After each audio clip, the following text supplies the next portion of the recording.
Bom, a pergunta obviamente, o assunto aqui é renovação. Eu vou fazer a mesma pergunta para os três aqui, de repente, na ordem que estão aqui.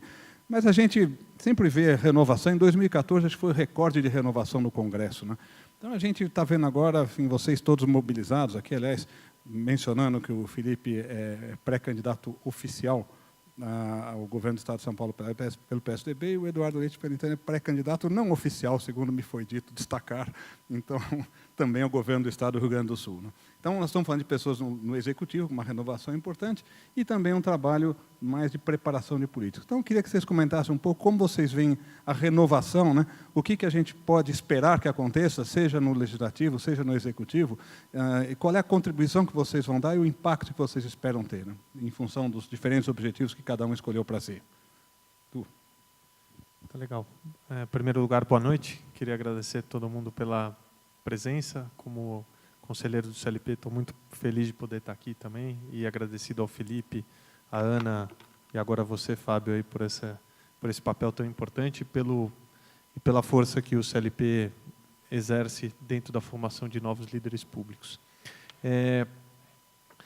Nós estamos numa crise profunda entre representantes e representados. Acho que nunca a desconexão foi tão grande, né?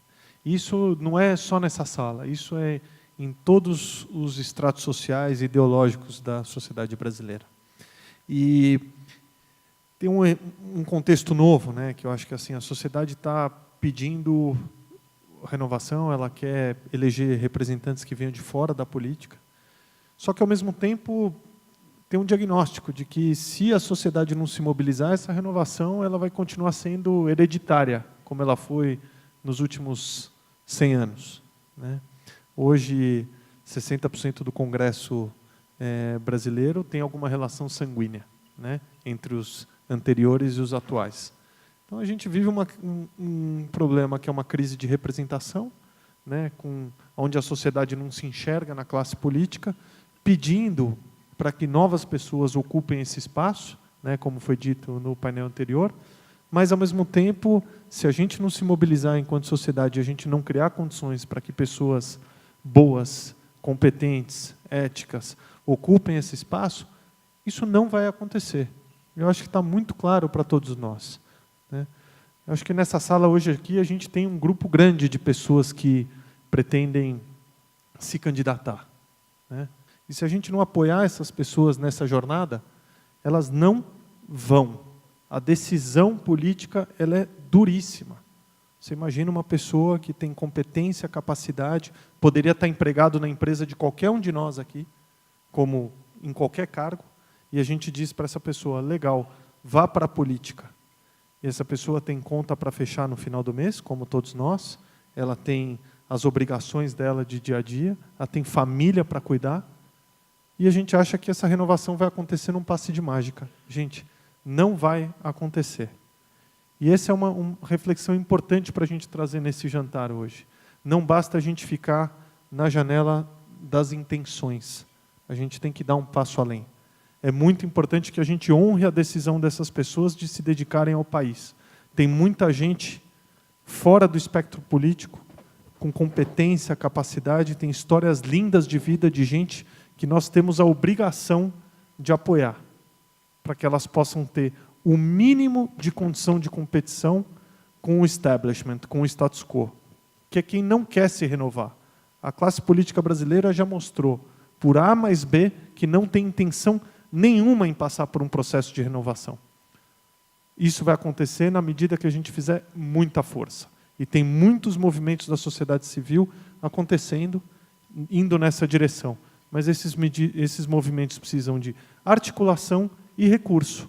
Sem recurso, contra o fundo partidário, contra as estruturas atuais, a gente vai correr para não chegar.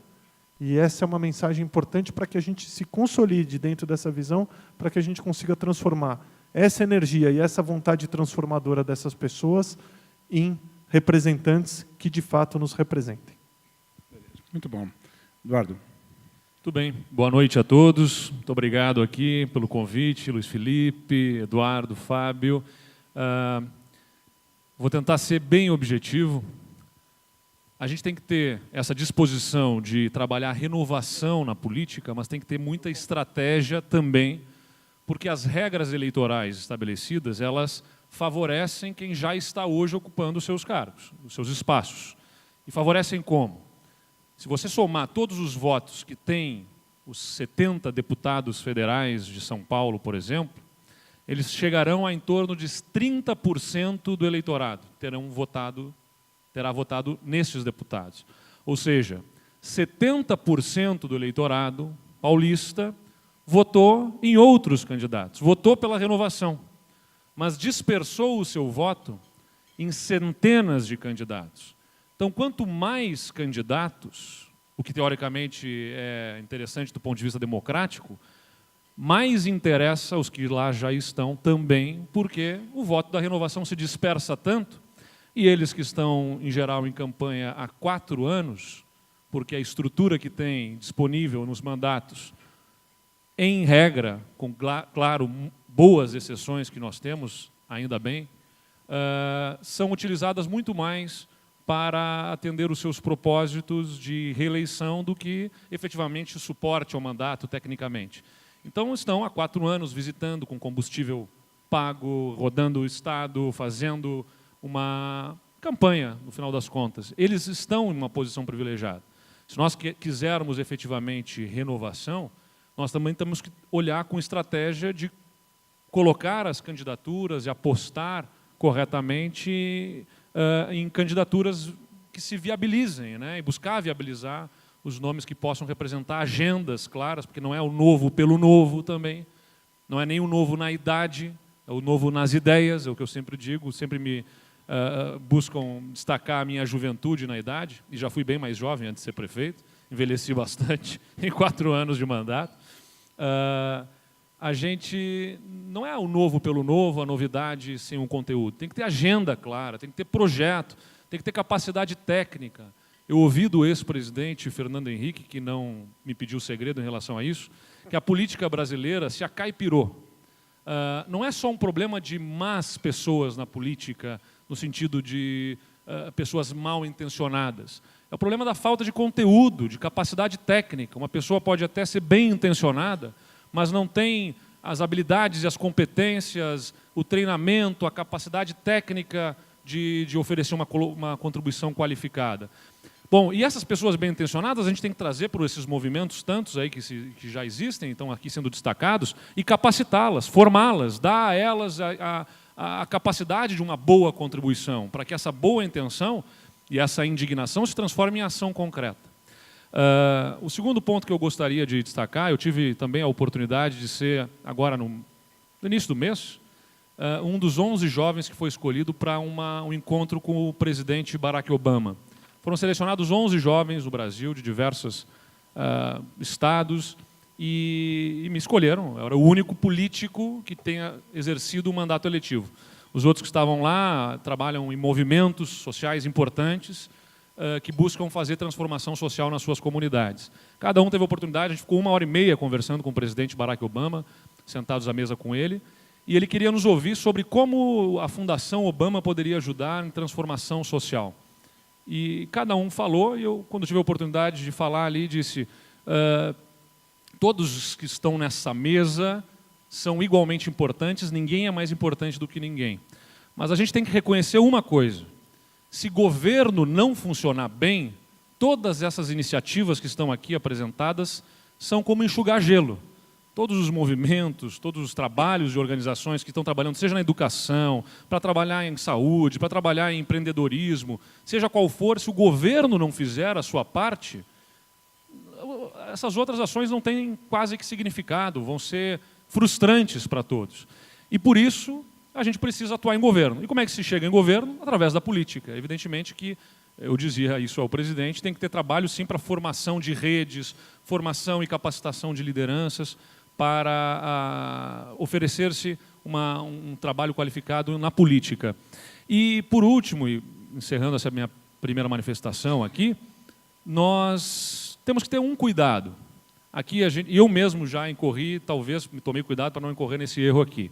Quando a gente fala os políticos, a gente tem que tomar muito cuidado para não generalizar. Porque tem muita gente de bem. Eu posso ser entendido, de acordo com algum critério, um velho na política. Eu tenho 13 anos de vida pública. Concorri a vereador com 19 anos, fui vereador, fui secretário municipal, fui presidente da Câmara. E por isso que eu digo que o importante não é o novo pelo novo, é efetivamente ideias arejadas, novas, uma nova visão de fazer-se política, de papel do Estado, da estrutura do Estado que precisa ser reformada para ser eficiente. Porque se nós generalizarmos, nós estamos sendo, em primeiro lugar, injustos. Em segundo lugar, desestimulando as pessoas de bem que estão na política. Porque ninguém, e eu posso falar pela minha própria experiência, gosta de ser colocado na vala comum dos maus exemplos que aí estão. Não me agrada ser abordado como um político como qualquer outro. E a gente precisa reconhecer que existem pessoas dispostas a fazer essa diferença.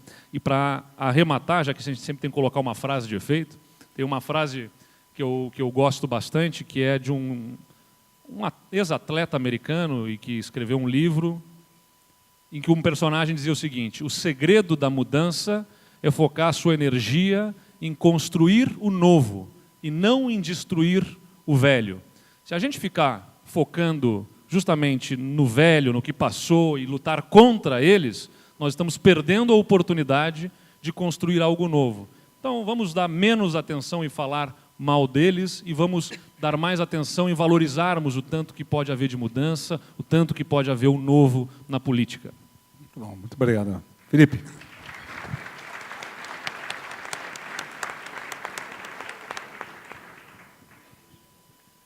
Bom, eu queria tocar o ponto da renovação por um outro ângulo, por um ângulo do indivíduo. Hoje nós conversamos aqui no primeiro painel sobre a importância da sociedade se mobilizar, que é extremamente importante. O Edu está fazendo um trabalho que eu acho extraordinário. Eu acho que todo mundo aqui devia sair com uma tarefa: apoie um deputado. Tem que sair daqui ajudando alguém numa campanha para renovar o Congresso Nacional.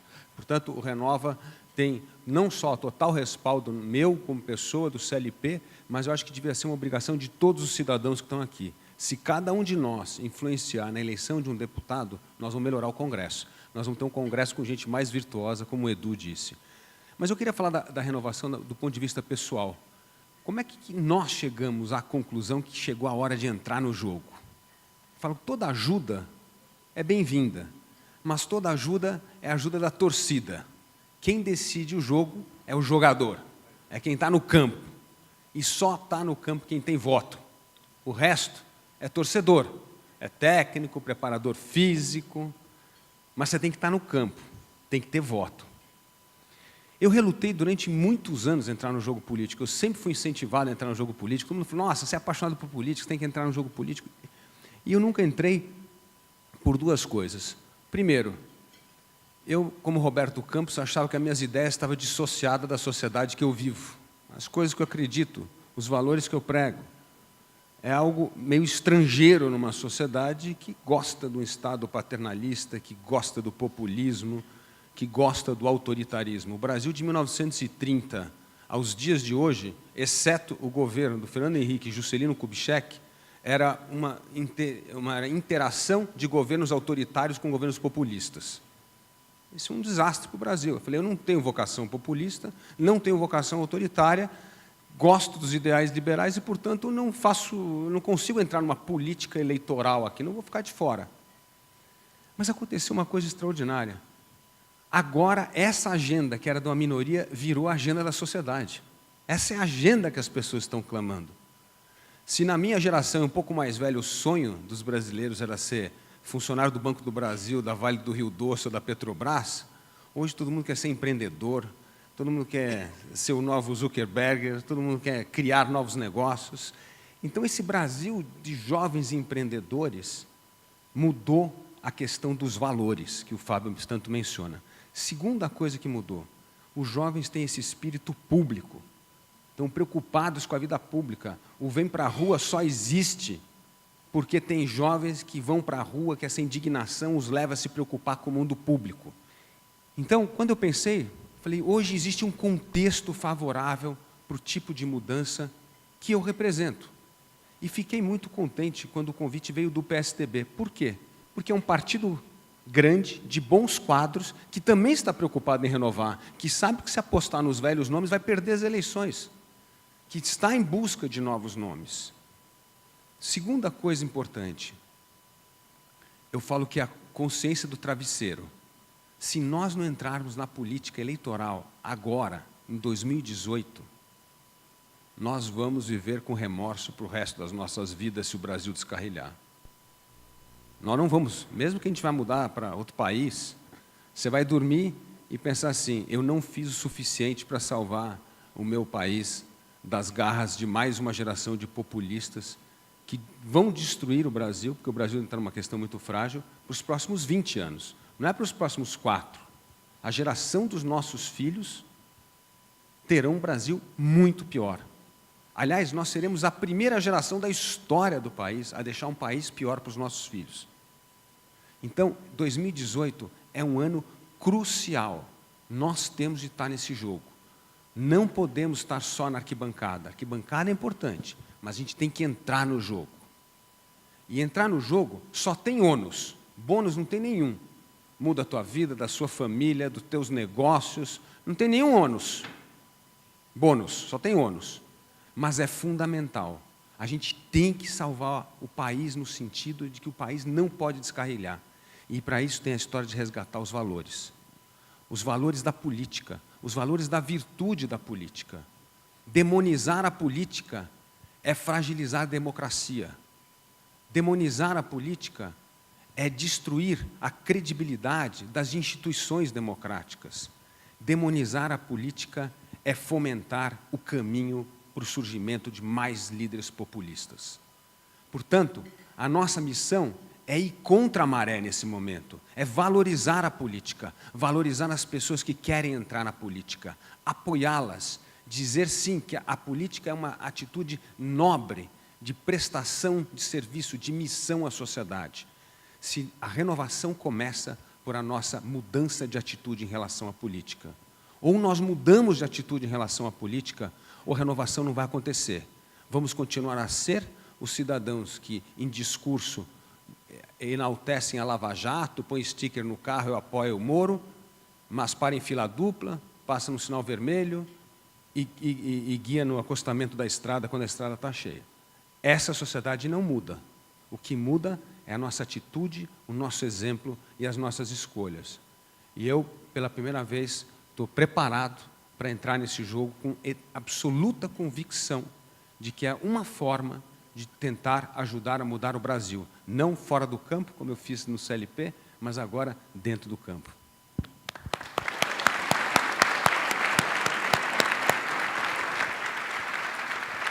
Muito bom. A gente está com o tempo meio escasso, vou fazer mais uma pergunta, mas antes de fazer um comentário só, dando continuidade ao movimento do Rogério, lá que eu também converso bastante, do Vem para a Rua, eu gosto de fazer um jogo de palavras que é o Vem para a Rua, a continuidade é Vem para a Urna, né? Seja como eleitor, seja como candidato, né? Seja para votar ou seja com o seu nome lá, mas vem para a urna porque é através dessas instituições que a gente de fato muda o país, né? Mas eu vou dar uma pergunta para vocês, o Felipe abordou isso um pouco, mas pode se aprofundar. Qual é você falou, Felipe, que precisa ter votos, né? Mas eu vou voltar a perguntar assim, qual é o discurso que elege alguém hoje para ir para a Câmara dos Deputados, para o Senado, para o governo? A população está preparada para falar de reformas ou está querendo ouvir mais em benesses?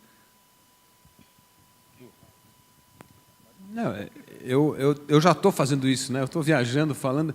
É muito simples. O meu lema é muito simples. É falar a verdade, é ter transparência. Se não gostar da tua proposta, vota em outro. Mas a gente tem que parar com essa história de falar assim, não vou calibrar o meu discurso para falar com o chofer de táxi, eu não vou calibrar o meu discurso para falar na Fiesp. Não, não acho. Acho que a gente tem que falar a verdade. O que nós temos que fazer? Nós temos uma missão muito dura pela frente, mas o que é fundamental nessa conversa é duas coisas. Primeiro, o que nós temos de preservar, o que nós fizemos de bom, que é valorizar a política. Mas a segunda coisa é o que nós temos de mudar. E não esconder o tamanho do sacrifício que será exigido para mudar. Nós temos de fazer reformas duríssimas. Isso dá voto? Não é que pode não dar voto, mas pelo menos você está disputando uma eleição falando a verdade. O Macron acabou de se eleger na França falando a verdade. Ele está fazendo exatamente o que ele falou na campanha. Quem achou que era conversa, Está sentindo na pele, a popularidade dele está caindo. Política não é uma disputa de popularidade. Eu acho que política é um lugar para nós darmos com o nosso exemplo e valor, fazer as coisas que são certas. Nós temos que fazer o que é certo. Então, eu só quero ir para a política para fazer o que é certo. Eu não quero ir para a política por causa do poder, eu não quero ir para isso. Eu quero ir para fazer o que é certo. Se eu não for eleito dizendo quais são as coisas que eu acho que são certas a gente fazer no Brasil, tudo bem, eu perdi a eleição, eu continuo com a minha vida. Mas eu acho que é fundamental ter essa transparência e ser verdadeiro. O que nós temos que fazer e quais são os sacrifícios que nós vamos ter de enfrentar para fazer um Brasil melhor. Vou tentar colaborar aqui com um exemplo. Porque eu já enfrentei a urna e não fui candidato à reeleição na última eleição do ano passado, por ser contrário à reeleição. Mas tive a minha candidata, que foi a minha vice-prefeita, que ainda estava falando aqui na minha mesa. Não foi uma candidata inventada do nada, alguém com muito conteúdo, com muita competência, não era um poste. Eu nem tenho a vaidade de querer eleger um poste e nem a irresponsabilidade de fazer isso. Aliás, é alguém que eu tenho orgulho de dizer que tem toda a capacidade de me superar politicamente e, se fizer isso, que bom. Mas, enfim, o que eu quero dizer aqui é, para dar os exemplos de Pelotas, que o Luiz Felipe acompanhou, porque nos ajudou, acompanhou o meu mandato como prefeito, nós compramos muitas brigas impopulares que há muitos mandatos os prefeitos não ousavam comprar essas brigas na cidade. Para ter uma ideia, nem estacionamento rotativo se tinha coragem de fazer, porque os prefeitos tinham medo de comprar briga com guardadores de carros, flanelinhas. Porque se mobilizam, vão na Câmara, tem uma torcida, isso significa politicamente também alguma dificuldade. A cidade tinha 300 trailers ocupando espaço público, que hoje se chama de food truck. Mas imagina um food truck sem roda, com um alicerce feito, um puxadinho estabelecido, fixo. 300 desses tipo de estabelecimento nas principais avenidas, principais praças de uma cidade que tem 200 anos de história, belos casarões históricos, um patrimônio histórico interessante da cidade, com esses... A gente chama bicão lá no sul, não sei como é que chama aqui, mas essa estrutura muito precária. E há 30 anos isso. E os prefeitos não tomavam medida em relação a isso, porque também seria duro politicamente enfrentar 300 proprietários, suas famílias, funcionários, eventualmente, e o apoio político que tinham. Um dos vereadores da minha base lá assinou um abaixo-assinado contrário à nossa iniciativa de remover esses trailers todos, de organizar o espaço público, e veio falar privadamente comigo. Eduardo, eu acho que tu está fazendo certo, tem que tirar mesmo, a cidade está uma bagunça, precisa organizar. Mas eu assinei lá a moção contra, para não ficar feio para mim, né? Porque eu tenho votos entre esse pessoal, é ruim para mim aí ir contra eles. Então não tinha apoio nem da minha base para aquilo, mas a gente comprou essa briga, foi difícil, foi duro. Não tinha dinheiro para sustentar a unidade de pronto atendimento que nós íamos inaugurar, R$700 mil por mês custava. Eu tive que tirar dinheiro de várias outras áreas, inclusive do carnaval da cidade, para colocar na abertura da UPA. O Carnaval de Pelotas custava para nós lá perto de R$3 milhões. Eu digo, olha, você não vai ter dinheiro para abrir a UPA, que deveria ter dinheiro federal e dinheiro estadual, e eles não vão repassar? Tem 300 UPAs prontas e fechadas no Brasil hoje. Eu digo, olha, se eles não vão fazer a parte deles, não vão fazer a nossa parte e a parte deles também, mas nós vamos botar para funcionar essa unidade que é importante para a cidade. Os carnavalescos foram às ruas. Manifestações, panelaços. Panelaços não, porque carnavalesco vai de tambor, né? Então eu tinha até um bom samba e eu sou sambista. Mas fazendo manifestação. 92% de aprovação da nossa medida. A população dava na pesquisa que a gente fez. 92% da população aprovava. Mas como o ganho é difuso, toda a sociedade ganha, ninguém foi às ruas manifestar apoio ao prefeito para tirar o dinheiro e colocar na UPA. Agora, aqueles que perdem, eles sabem que estão perdendo. E se manifestam, e se mobilizam, e vão às ruas por isso. Entre outras medidas, aliás, uma PPP no saneamento, que também a gente está encaminhando lá em Pelotas, uma parceria público-privada para viabilizar um investimento de R$400 milhões para acabar com o esgoto a céu aberto, super polêmica, mobiliza todo o sindicato da nossa autarquia de saneamento, a argumentação de que é privatização, de que é entregar, tudo aquilo que vocês já conhecem bem. E tudo isso foi debatido na campanha eleitoral. Todas essas medidas polêmicas que nós fizemos, medidas duras. E a minha vice-prefeita foi eleita com a maior votação da história da cidade, no primeiro turno, 60% dos votos. Nunca tinha acontecido isso na cidade, nunca tinha tido uma eleição de primeiro turno. Então, respondendo à tua questão, eu precisava trazer esses exemplos aqui para dizer, acho que a gente tem sim a oportunidade, depois de tanta frustração com as promessas de um Estado que seria a solução para tudo e que mostrou a frustração que é porque o Estado não gera receita, né? Ele, um Estado grande não consome só o dinheiro, consome o foco, a energia, a atenção do governante, que deveria priorizar a segurança, saúde, educação, e se dispersa atendendo várias empresas estatais que ele não precisaria estar atendendo porque poderiam ser tocadas comercialmente e, no máximo, se for o caso, regulação estatal, se houver algum caso de monopólio natural que exija algum tipo de regulação. Então, não é só o dinheiro público que se esvai, é a atenção do governante que se dispersa. E nós conseguimos falar sobre isso na última eleição e ter votos sim. Então, eu acho que nós temos uma oportunidade importante diante dessa crise, que é falar didaticamente e explicar corretamente para a população. Governar é fazer escolhas. Quem não fizer escolhas está fazendo uma escolha. Fazer tudo mal feito, né? Entregar tudo capenga.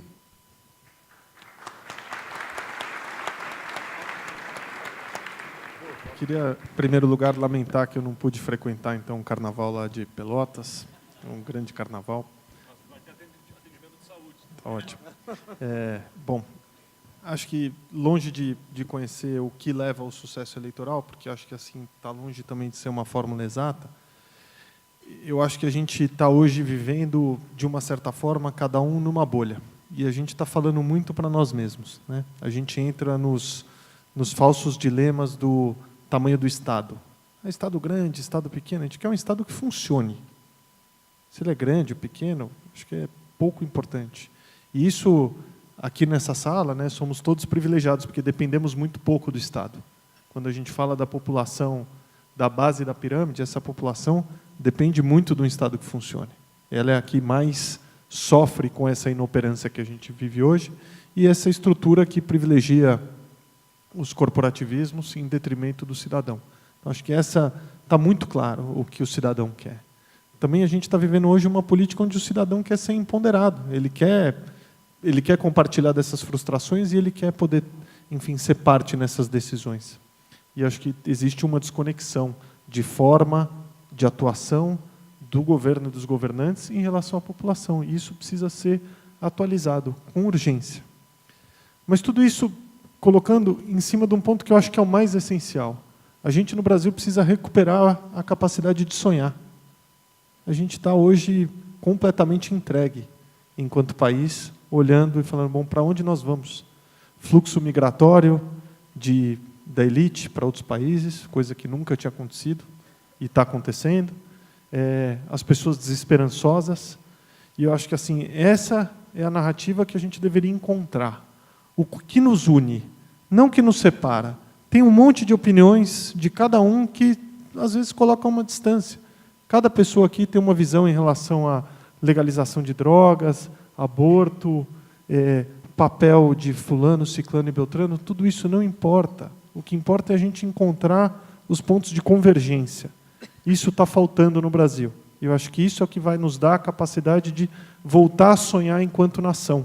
O que é fundamental para o país onde a gente cria nossos filhos, para o país que os nossos descendentes, quer dizer, que os nossos antepassados escolheram como nação, a gente tem a obrigação de transformar esse país num lugar que funciona e honrar a escolha deles de terem vindo para cá como a decisão certa, porque a gente recebeu um país e vamos entregar um país melhor.